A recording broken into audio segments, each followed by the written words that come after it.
I am an atheist with no religious belief, but I do stand in awe of nature. I once witnessed a magnificent sunrise in China's biggest saltwater lake and was shocked and amazed by the power and the great influence of the sun. That was when I decided to completely change my life and keep a healthy life schedule to synchronize with the sun. Getting up at 5:30 in summer morning and rest before 11. The regular lifestyle actually helped me much more than I had expected.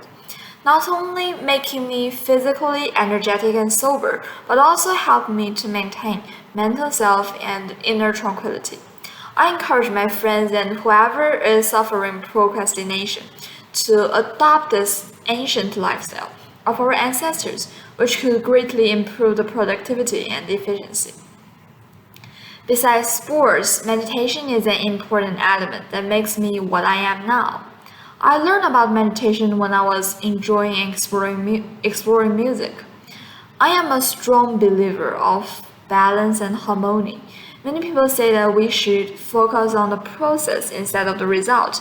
I had heard this a lot, in fact, but had no idea how to focus on the meaning of present until I learned to meditate.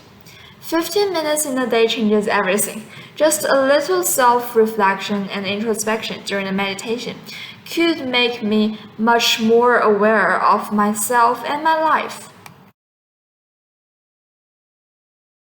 I have an interest in almost all the subjects, but you might have known from the caption of this video that my greatest academic passion definitely goes to mathematics. I love origami, Sudoku, and Rubik's Cube, and from the most basic part, there are all the applications of mathematics. I love the concise beauty, the aesthetic symmetry, and harmonic coincidence that build up the mathematical world. Mathematics is a universal language which was both discovered and invented. This might sound contradictory, but if you go deep into its fabulous history, you will be impressed by how humans invent notations to interpret the pre-existing law of the universe, how different scholars establish and develop their own theories, how they use logic to defend themselves and refute others, how genius step out of the frontier, discards the original system and consensus, and create new branches. It's unfortunate that the history of mathematics is not included in high school curriculum, probably because even a short period in the development of math involved tons of knowledge beyond the normal syllabus. But for me, my exploration of the evolution of this subject has greatly extended my understanding of math, telling me that it is so much beyond just numbers and calculation, inspiring me to think and ask like great mathematicians. The specific field in math that fascinates me the most is linear algebra and topology. My interest in topology originates in my story with origami. Many people think paper folding is child's play, but in fact, designing a piece of origami is pure mathematical process. By design, I mean creating a piece of origami or folding structure that nobody else has ever folded before. The textbook I used to study theoretical origami design is wrote by NASA physicist Robert G. Long and is called Twists, Tiling, and Tessellations, Mathematical Methods for Geometric Origami. This book introduced how we can label the corners and vertices of paper with matrix and how to use linear transformation to illustrate each folding symmetrical about the crease in 3 dimensions. It also includes tons of rules, theorems, and algorithms that we need to follow when constructing a 3-dimensional origami with a 2-dimensional piece of paper. Those theorems and algorithms are all expressed with linear algebra. But 3 years ago, when I first opened this book, I had no idea what linear transformation is. But I'm so desperate to devour the book that I started to learn linear algebra myself. Linear algebra here is like a language to communicate with computer. It built up models that can translate my folding into the computational operations, and that is where topology comes into the discussion. When problems cannot be solved by computer, we need topology to bring in brand new way of thinking. It focuses on what really matters during each fold and help us to convert and simplify complicated methods. The introduction of math and computer science into this traditional art and the combination of ancient wisdom with modern technology gives origami limitless possibilities. Here is a course on MIT OpenCourseware, which I often joked that it was designed for me. It is called Geometric Folding Algorithms, Linkages, Origami, Polyhedra, and it's taught by a young professor and an origami artist, Eric D. DeMay. This course literally prompted me to dive into theoretical origami and encouraged me to study seriously on the mechanism and further application of origami in the field of astronomy, physics, bionics, and medicine. I'm currently working on the rigid and flat foldability in different conditions, which is also the topic for my AP capstone research. It's generally about how different paper layers interact with each other while keeping the shape of each facet unchanged. I cherish all the opportunities to equip myself as a more qualified math student. When I was in grade 10, I should participate in AMC 10, but I decided to take AMC 12 and actually got a top 5% distinction globally. I was invited to AIME because of this, and I really enjoy the training process. My summer camp experience in TechX, where I devoted to bioinformatics, and my electrochemistry research experience in the laboratory of Graduate School of Fudan University, both confirmed my belief in how fundamental mathematics is and made me more determined in choosing mathematics as my major. I have just done with my research in Crofton-type formulas for surface area in 3D, and the paper of my teammates and mine will be published soon by Francis Academic Press. I label myself as a quick, flexible, and resilient learner. By quick, I refer to two qualities. First, the abundant information I can digest per unit time.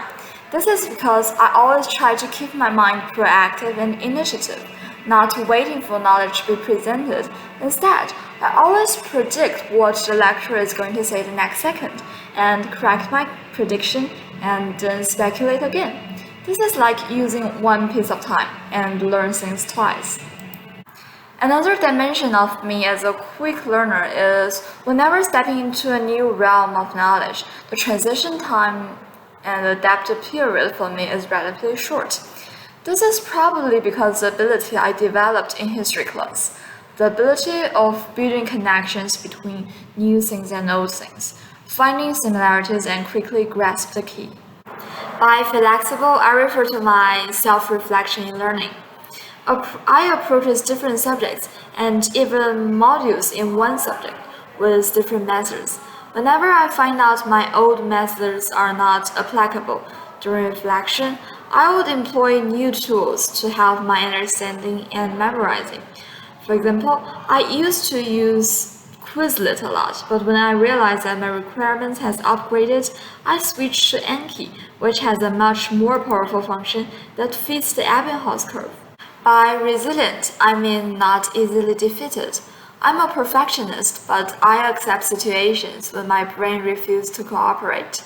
And I know no matter how overwhelming the task, the course, or the project seems, I can tackle it if I break it into parts, use my time wisely, and keep positive.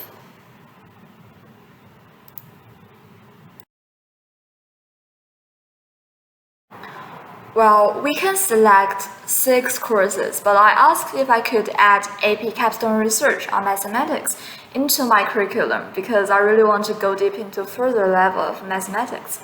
And fortunately, I got a permission. As a result, I chose 7 courses and all of them are AP. This made my school life more intense and fulfilling because I want to utilize all the academic resources I can reach, as the teachers here are really inspiring. I have established my own origami club, and honestly, origami is not a popular art form, and initially, I cannot find anyone who is also interested in the founding of this club.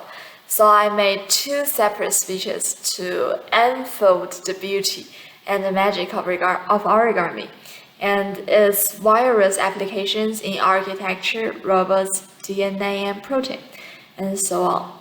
And with those speeches, I attracted some club members and successfully founded the Origami Club. I'm going to do a TED Talk sharing my passion for origami and mathematics on September the 27th. And if you are interested, I will be more than happy to share you the link after I'm done with it. I joined the math club and the school math team, and inspired by ARML, which is a math team competition that I had participated. I held an exciting math relay race at school. It was successful because for most participants, it was their first time in a math relay race, and they got a strong sense of responsibility and quickly established mutual trust as their work is relied on and needed by their teammates.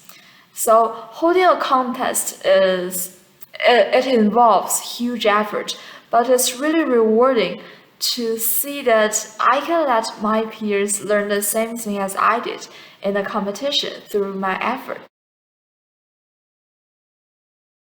I was born and grew up in northeastern part of China, where winters are especially long. But I do like the ice-covered season and have developed lots of habits like skating, skiing, and especially snowboarding. When I was young, my immune system was weak, which worried my mom a lot. So with her encouragement, I got much exercise like swimming and long-distance running. The habits of doing sports initially aimed to enhance my physical health, but I became addicted to sports itself. Like stretching and perspiring, sports has become an indispensable part of my life. The daily routine that involves sports helps me a lot in terms of dealing with anxiety, stress, and depression.